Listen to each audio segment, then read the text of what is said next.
अल्लाह मग़फ़िरत करे, खुदावंद करीम। उन्होंने मेरे उस्ताद जी जो थे खान साहब ग़ुलाम नबी खान, मेरा ऐसे लग रहा है कि मेरा मुंह टेढ़ा है, अगर मेरे सामने माइक होता तो वो अच्छा था।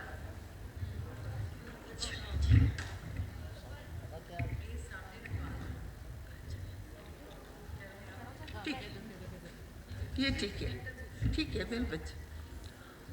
तो उनसे कहा कि इसको, उस वक्त मैं 7 साल की थी, तो कहा कि इस बच्ची को गाना भी सिखाना है। और हम ऐसे बहुत सफ़ेद पोश होते थे, ज़रा कुछ ज़्यादा ही सफ़ेद पोश होते थे। तो फिर उन्होंने, मेरी वालदे ने कहा, पीर साहब, उस वक्त तो मेरे बच्चे गाना बाकायदा सिखाया जाता था और उस्तादों के साथ होता था, जिनकी खिदमत करनी ही ऐसे होती थी जैसे हाथी को बांध लिया घर में।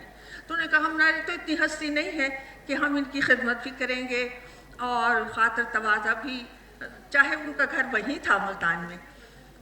तो उन्होंने कहा कि मेरे प्यार से कहते थे मेरे उस्ताद जी को ग़ुलाम नबी खान, फ़ौजी खान।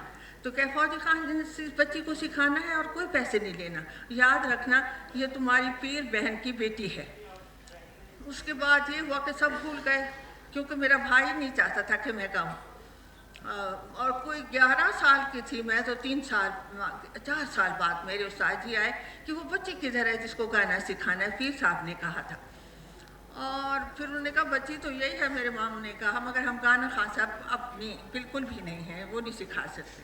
वो खैर ये बात कि उन्होंने कहा, नहीं मैं सिखा के रहूँगा, मैं गली में बैठ जाऊँगा। उन्होंने कहा, हमारे पास साज नहीं है, कुछ नहीं है। उन्होंने कहा, साज भी आ जाएंगे और साज बजाने वाले भी आ जाएंगे। खैर वो उस ऐसी तकरार में कोई हफ्ता गुजरा, उसके बाद में मुझे शुरू करवा दिया उन्होंने।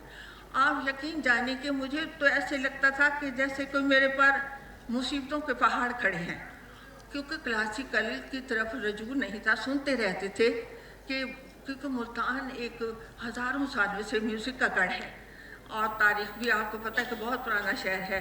अपनी उसकी सकाफ़त, अपना खाना पीना, लिबास, हर रिवायत, हर चीज़ उसकी अब भी है, मगर कम नज़र आती है मेरे वहाँ। खैर जी ऐसे चलता रहा, फिर वो मुझे सिखाते रहे। अल्हम्दुलिल्लाह मैं चाहे कुछ भी होता था, बीमार होती थी, अंदर से बस दुआएँ दे रही थी तो अपने उस्ताद को, कोई बीमार हो जाए, मर जाए, मगर फिर भी गाना पड़ता था। अल्लाह ने किया कि फिर आपने क्लासिकल भी गाया, नीम क्लासिकल भी गाया, काफ़ियाँ भी गाईं और फोक भी गाया, और आपने फिल्म में भी अपनी आवाज़ का जादू जगाया। तो अपनी फिल्म की जो यादगार आपकी गज़ल है, वो अगर आप हमारे नाज़रीन के लिए पेश कर दें।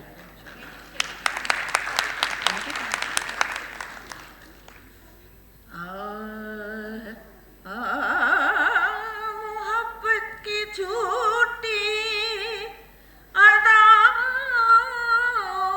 पे साहिब जवानी लुटाने की कोशिश न करना, बड़े बेमुरव्वत हैं ये हुस्न वाले, कहीं दिल लगाने की कोशिश न करना, बड़े बेमुरव्वत हैं।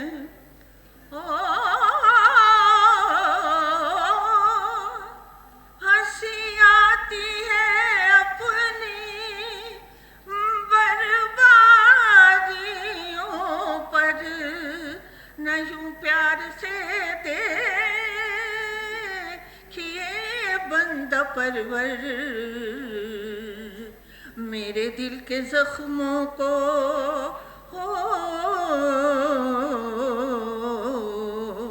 मेरे दिल के जख्मों को नींद आ गई है, इन्हें तुम जगाने की कोशिश न करना, मेरे दिल के जख्मों को।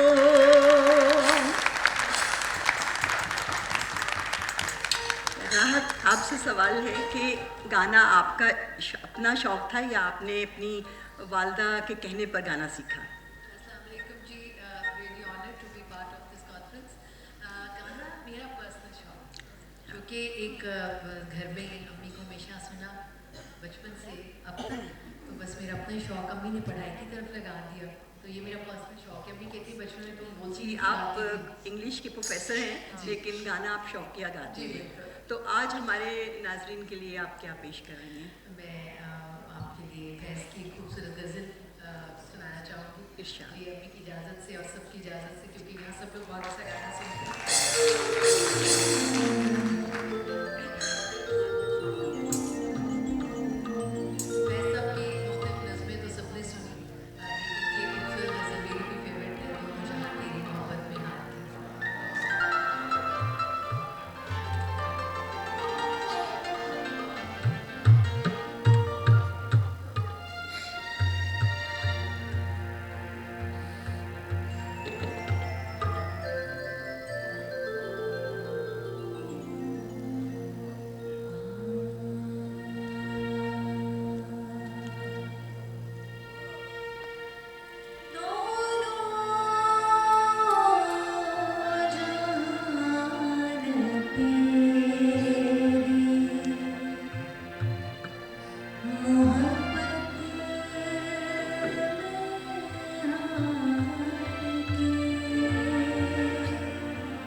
राहत मुझसे कह रही थी कि मैं बहुत सीधा साधा आम सा गाना गाने वाली हूँ, आप मेरे बारे में कुछ ज़्यादा तारीफ़ ना कीजिएगा, लेकिन आपने बहुत अच्छा गाया, बहुत खूबसूरत गाया।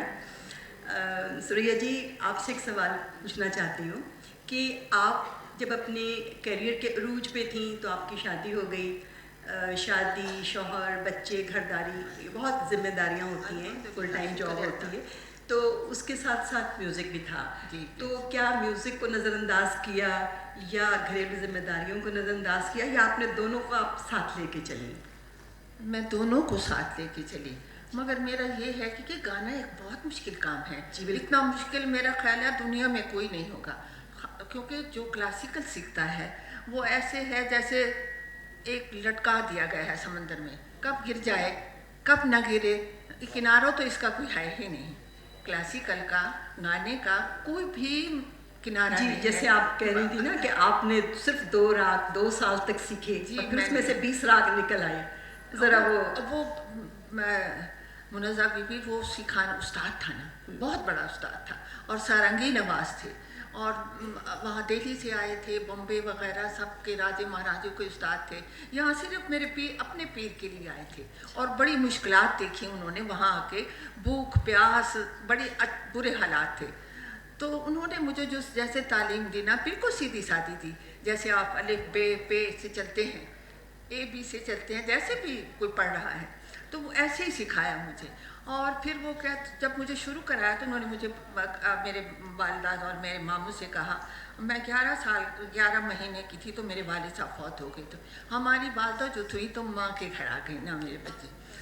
तो उन्होंने मेरे से कहा, मेरे मामू से, कि मैं इसकी आवाज़ जो है ना, क्योंकि मैं गाती बहुत थी ना फिल्मी गाने वगैरह, उस वक्त होता था जोरा बाई अम्बाले वाली फिल्मों में तो नहीं होती थी, वो थी अमीर बाई कर्नाटक। और अच्छा, हमारे नाजरीन के लिए कुछ फिल्मी गाना जो आपको पसंद थे, पुराने गाने, कुछ 2 लाइनें उसकी सुनाएंगी आप?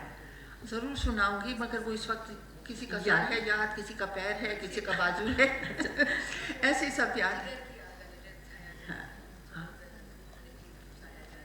वो तो मैं सुना दी थी, जिगर में तो सुनाइए पहले मेरी जान। हाँ, वो जो पसंद थे तो बहुत सारे पसंद थे।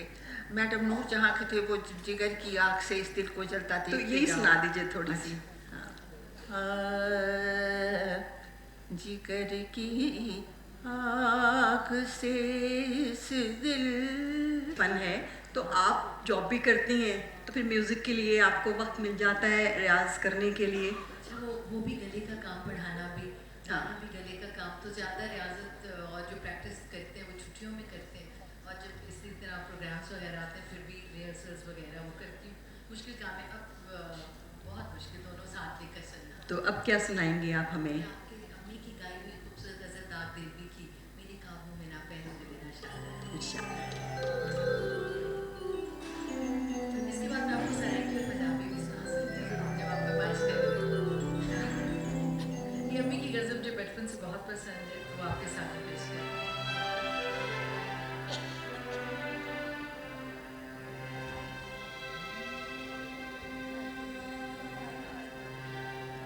मेरे काबू में ना पहरो देना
और शाम को एमन।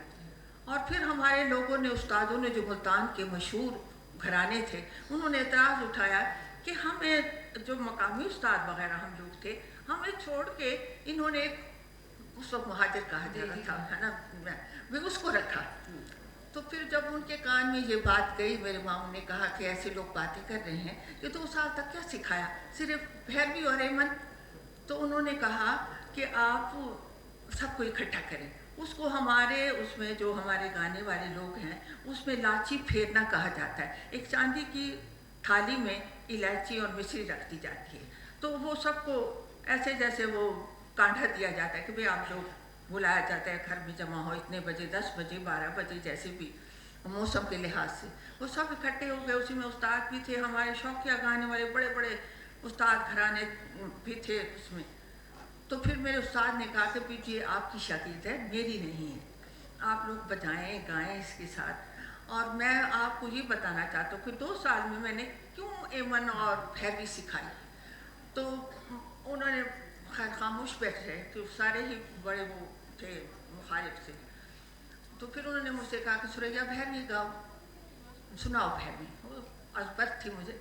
सा रे ग म प ध नि सा, सा नि ध प म ग रे रे ग रे सा रे नि ध सा। तो उसने कहा अब इसमें से रिखब, ये 5-7 सुर का राग है, संपूर्ण है, भैरवी भी संपूर्ण है और एमन भी संपूर्ण है। ये 2 राग संपूर्ण है, एक ही सुर से सा रे ग म प ध नि सा, सा नि ध रे सा, ये होता है। तो तूने कहा भैरवी में से आप गंधार और पंचम निकाल दो, रिखब और पंचम निकाल दो, तो वो बन गया सा ग म ध नि सा, सा नि ध म ग ग म ग, सा नि नि सा धा नि सा। अब उन्होंने कहा कि जैसे ताने हैं, पलटे हैं, वैसे इसे भी करो, जो सा ग म ध नि सा नि ध म ग म ग सा, ऐसे कर दिया। तो उसने कहा भाई मन गाओ, सा रे ग म प ध नि सा, सा नि र म प रे सा। अब उन्होंने कहा कि इसमें से निकालो वही रिखब और पंचम, वो सा ग म ध नि सा, सा नि ध म ग म ग सा ध र सा। उन्हें कहा इसका पता है वो क्या बना था, वो वाला सा, उसका कहने के माल कौस का। तो मुझे पता नहीं था, मैं चुप करके डर भी भाई, बताया नहीं तो पता नहीं क्या करेंगे। लेकिन देखिए आपकी तरबियत में जिसको कहते हैं ना सुर साधना, आपने सुरों पे इतनी मजबूत आपकी गिरफ्त है। मैं अभी इस चीज़ को देखा कि माशाल्लाह जिस तरह से आपने सुर लगाए हैं, कमाल हो गया, बहुत अच्छा।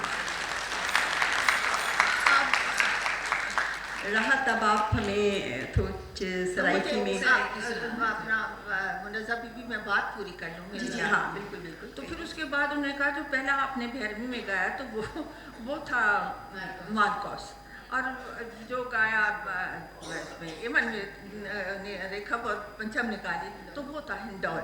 हिंडौल राग बहुत बड़ा राग है और मुश्किल भी है, चलने फिरने में मुश्किल है।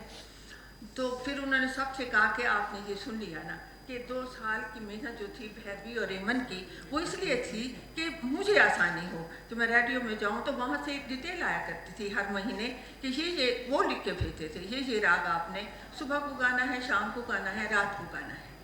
तो उस पर मेरे उस्ताद जी सिखाते थे, मुझे तो याद नहीं था।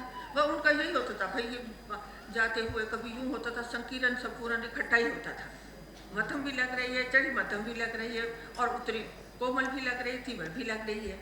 तो वो मुझे बता रहे थे ऐसे ऐसे करना है। तो फट से मुझे 1 घंटे में वो राग जो मैंने गाना है रेडियो पे वो मुझे याद हो जाता है। तो उसका ये मुझे फ़ायदा हुआ, मुझको ये फ़ायदा हुआ। तो यही सिलसिला अल्लाह की रहमत से चलता रहा और वो सब लोग मान गए इस बात को कि हाँ ठीक किया। माने तो नहीं मगर मुस्कुरा के चलो ठीक है वे गुजारा है बस, तो इस साथ में चले गए। क्योंकि गाने वालियाँ और बजाने वाले लोग जो हुनरमंद होते हैं, क्लासिकल वाले होते हैं, सारंगी वाला, तबले वाला, एक स्पेशल है तबले वाला, लय के बगैर कुछ भी नहीं है।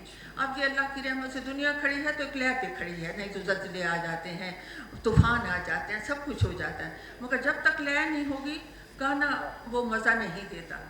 वो चाहे आप हम गज़ल गीत काफ़ी भी ऐसे गा लेते हैं, कोई कहते हैं जरा वो तो सुना दो पीली पखियाँ, या रुठे यार डाढ़ी आँखें मनी दे, रुठे यार डाढ़ी आँखें मनी दे, या हिनके को होश नमाजा दे। मेरी अपने केयर में जब वो रेडियो पे किया तो वहाँ हमदानी साहब होते थे, अली रज़ा हमदानी, तो उन्होंने बताया कि काफ़ी तो आपका घर है, मेरी अम्मी से कहा, तो इसको काफ़ी क्यों नहीं गवाते। अब तो लोग काफ़ी ऐसे सुन के सीखते नहीं हैं। अब ट्रेंड ये है कि गज़ल किसी की सुनी तो गज़ल याद करके 4 साल सुर में लय में हो गया तो गवैया बन गया, जगाने वाली बन गई। ये बहुत बड़ी मुल्क की फनकार हैं, ये बहुत बड़े मुल्क के फनकार हैं। मैं कराची में गई तो मैं बैठी रही, मैं जो भी आए अल्लाह की बहुत रहमत हो, जो बहुत मुल्क के फनकार हों। तो ये सब बातें हैं, जब तक सीखा ना जाए तो आप उसमें, जब तक आप अलग भी नहीं पढ़ते तो कैसे नावल पढ़ेंगे, वो पढ़ेंगे, उर्दू नहीं आती। मैं बहुत बिल्कुल ही चट थी पढ़ने में, 3 तक पढ़ा तो सब कुछ ही पढ़ती थी। 12 साल की उम्र में मैंने नसीम हिजाज़ी की सब किताबें पढ़ी, और आखिरी जो उनकी थी टूट गई तलवार, सुल्तान टीपू पे थी। तो मैंने एक रात में 700 सफ़े की किताब वो ख़त्म की। सुबह को जब रियाज का टाइम हुआ, मुझे बुखार हो रहा, आँखें सूजी हुई, रो रो के उसमें जो अलमनाक थे तो उनकी शहादत थी, और सारे जो अंग्रेज़ों की शास्त्रें थे वो सब ही उसमें मेरे बच्चे। तो सब कहें कि इसको बुखार क्यों हो गया, और क्या हो गया इसको, इसकी आँखें सूजी हुई हैं, क्या है। और मैं ऐसे पूछ सी मार के पड़ी, भाई वो डांट पड़ेगी। मेरे उस्ताद जी कहते थे सब काम से अफजल जो है वो तुम्हारा काम है। तो मैं बिल्कुल, इसमें कोई शक नहीं कि मौसीकी बहुत ही मुश्किल फ़न है, जी बेटी, और पूरी ज़िंदगी इंसान की गुजर जाती है इसके उसमें सीखने में। इसमें मुनज़्ज़ा बात यह है कि हम लोगों को गाने तो ये सुनते ही रहते हैं सब माशाअल्लाह अल्लाह की रहमत से, और बहुत लोग बैठे हैं सुनने वाले। कहने का मतलब ये है कि जब तक आप इसमें ताकत, जिसको ताक कहते नहीं, ताक नहीं हो सकता, मगर वो तभी है रियाजत से, सीखने से। अच्छा सीखा हुआ है तो वो ताक होता है। मेरे बच्चे जैसे आप आजकल सुन रहे हैं, हमारे बहुत से बच्चे और बच्ची तो खैर कम ही गा रहे हैं, बच्चे बहुत अच्छे गा रहे हैं। आपके यहाँ के वो जावेद बशीर बहुत अच्छा गा रहे हैं, बहुत पसंद है मुझे, वो बहुत पसंद है। इस टाइम के हैं ना जो मेरे बच्चे। बाकी तो हमारे राहत खतेली हैं, उनके तो दादा भी मेरे साथ गाते रहे। वो बहुत एक जो छोटे से मैं ऐसे 16 साल 17 साल की ऐसी होती थी। खैर ये मेरे बच्चे हुआ किस्सा। अब आप आगे कुछ पूछे मुझसे। बट आपका वो सवाल था कि मैंने गाने को कैसे रखा साथ में, है ना? जी जी, था ना कि अज़वाजी ज़िंदगी भी साथ में गुजारी और गाना भी रखा, क्योंकि गाने के लिए मेरी शादी नहीं हो रही थी। मेरे उस्ताद ने कहा मेरा गाना बंद हो जाएगा, जो आदमी इसको गवारा करेगा कि ये गाए तो उससे हम शादी करेंगे। तो इससे मेरा गाना अलहदा ही रहा मेरे बच्चे। और मुझे कुछ बच्चों में वो नहीं हुआ, क्योंकि मेरे घर में मेरी वालदा, मेरी हमशीरा, मेरी खाला, ये सब लोग थे, नौकर चाकर, जैसे एक रिवायती होता है हम लोगों का, तो उसमें ये सब चलता रहा, ये जो थी बातें। तो अब हमें काफ़ी आप सुनाएंगी या राहत सुनाएंगी, कौन सुनाएगा? अम्मी का गीत सुनाना चाह रही थी, वैसे पीलू पक्की हम इकट्ठा सुना सकते हैं। सुनाइए। हाँ सुनाइए।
रे ए भवानिया रे मथे लाल दुनिया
pilu is the name of a fruit. और ख्वाजा गुलाम फरीद हमारे कोट मिठन वाले जो हमारे शायर हैं, he is also poet of nature. तो उन्होंने जैसा वर्ड्सवर्थ नेचर की बात करते हैं, ख्वाजा साहब ने भी बहुत की, उन्होंने फ्रूट्स की बात की, ख़वातीन की माहूरा परियाँ, ख़वातीन को उन्होंने यहाँ से बुलाइज किया। तो ये पीलू, बड़े बच्चे पूछते हैं कि पीलू कहते हैं, मैं तो मैं ज़रूर बताऊँ कि ऐसा फ्रूट ये बड़े थोड़े दिनों के लिए आता है, शहरों में अब कम आता है, मगर चोलिस्तान और रेगिस्तान में होता है, लाल लगता है। मुख्तलिफ रंग के, कई बगियाँ, कई सावियाँ, पीलियाँ। मैं तो ये कहना चाह रही थी कि जितनी खूबसूरती से इस गीत को मोहतरमा सुरैया साहिबा ने गाया, किसी और फनकार ने नहीं गाया, और ये गीत अब इनकी पहचान बन गया है, मखसूस हो गया है इनके साथ। हाँ, ख्वाजा साहब की काफ़ी बहुत खूबसूरत है। अच्छा, मेरा आपसे ये सवाल है कि आजकल हम ये देखते हैं कि अच्छा गाना यानी अच्छी कंपोजिशन वो हमें सुनने में नहीं मिलती, सालों साल गुजर जाते हैं कोई एक अच्छा गाना। अगर आपको याद हो, आपके तो खैर अभी आपकी याददाश्त में नहीं होगा, लेकिन आप सुनती होंगी, अम्मी से भी सुनती होंगी कि 50s और 60s गोल्डन ईरा था, बहुत खूबसूरत खूबसूरत, रोज़ एक नई, बल्कि कई कई कंपोजिशंस और यादगार कंपोजिशन थे हमारे पाकिस्तानी फिल्मों में, पाकिस्तानी फिल्मों के गाने, एक से एक गाना, बहुत अच्छे गाने, और उतने ही अच्छे म्यूजिक डायरेक्टर्स, उतने ही अच्छे लिखने वाले, और म्यूजिक डायरेक्टर अच्छे, जी बिल्कुल, शायर अच्छे, आवाज़ अच्छी, तब जाके गाना बनता है जी जो बिल्कुल, सालों चलता है, जिसको लोग सुनते हैं 10 साल के बाद भी, 20 साल का। मेरे गाने को हो गए 60 बरस हो गए, 62 बरस हो गए। कोशिश न करना, मैंने जहाँ भी जाके गाया है, क्लासिकल गाया है, तो उसकी फरमाइश ज़रूरी हुई है कि कोशिश न करना सुनाए। चलिए, आप मेरी फरमाइश पे वो अडाना में जो आपने गाया था ना, फिल्म गुल पकाई में 62 में है, क्या आपके लिए कुछ मुश्किल नहीं है? अल्लाह खैर। नजरिया का है मिलाई सजना, थोड़ा से 2 लाइन सुना दीजिए। नजरिया का है मिलाई सजना, नजरिया का है मिलाई सजना, मोरा डोले कर जुआ देखत है सारी नगरिया, नजरिया का है मिलाई सजना, जीत जाऊं तो आगे ही आए, जीत जाऊं तो आगे ही आए, डगर डगर मेरी मोह सताए, मैं न जाऊंगी तुम्हारी अटरिया, नजरिया काहे मिलाई सजना, नजरिया काहे मिलाई सजना। ये मुश्किल है बहुत प्यार।